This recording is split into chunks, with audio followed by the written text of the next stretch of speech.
Hello, YouTubers all around the world. I am here this evening to discuss Canadian Bill C-26, an act to amend the International Boundaries Waters Treaties Act and the International Rivers Improvement Act.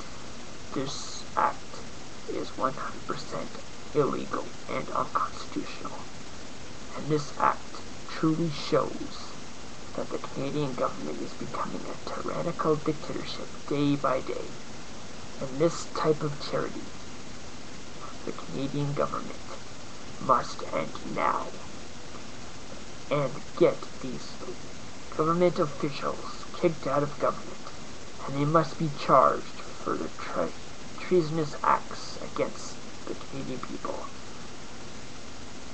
I have read the bill, and the parts that worries me the most are authority to enter. An inspector may, for the purpose of verifying compliance with this act, enter a place, including a vehicle, in which they have reasonable grounds to believe an object to which this act applies it,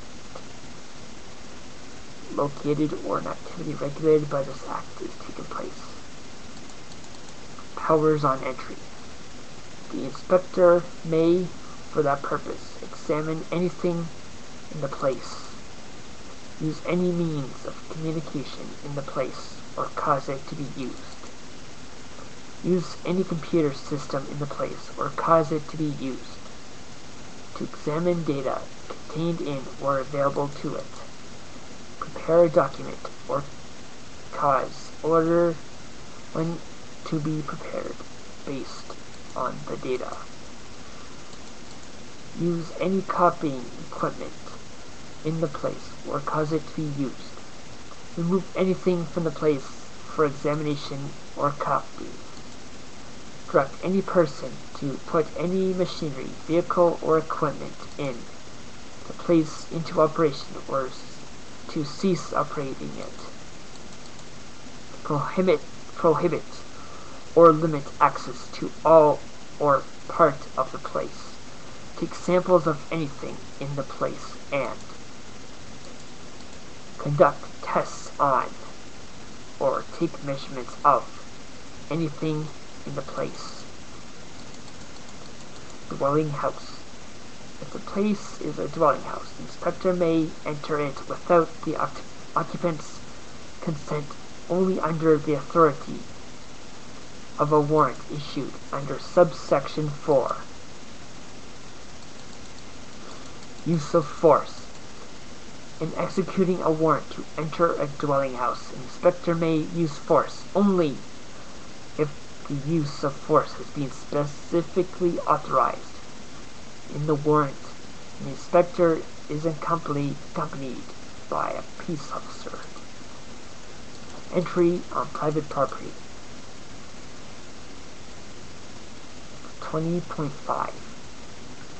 For use of gaining entry to a place referred to in subsection 20.1, an inspector and or any analyst accompanying them may enter private property and pass through it, and are not liable for doing so. For greater certainty, no person has a right to object to that use of property, and no warrant is required for the entry, unless the property is a dwelling house. This is the part that I'm worried about the most. Immunity. Section 20.8.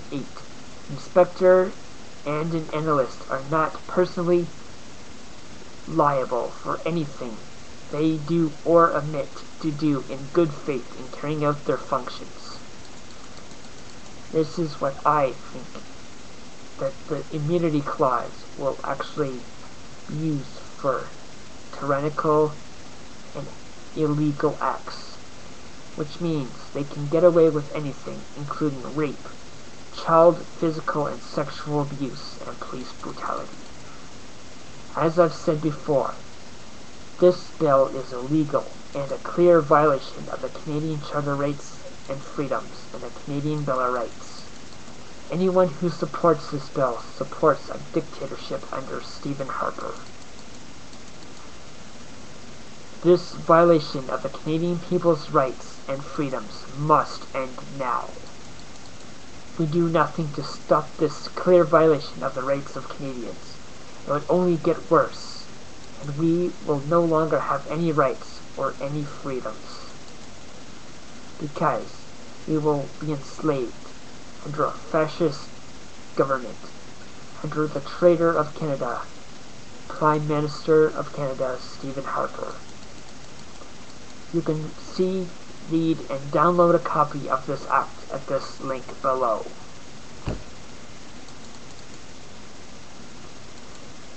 And for those who stand up for freedom, I gladly applaud you.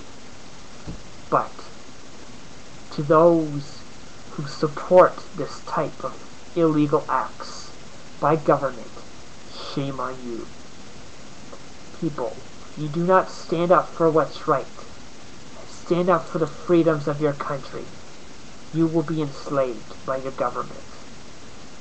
And those who actually agree with this type of tyrannical and violation of human rights in their country of origin is in fact as sick-minded as the ones in government who are deploying these illegal and unconstitutional laws. So, what will you choose? Will you choose to stand up for your rights and your freedoms of your fellow countrymen, women, and children? Or will you sit idly by and allow your freedoms and your rights and also the sexual molestations of the government of you and your children to stand?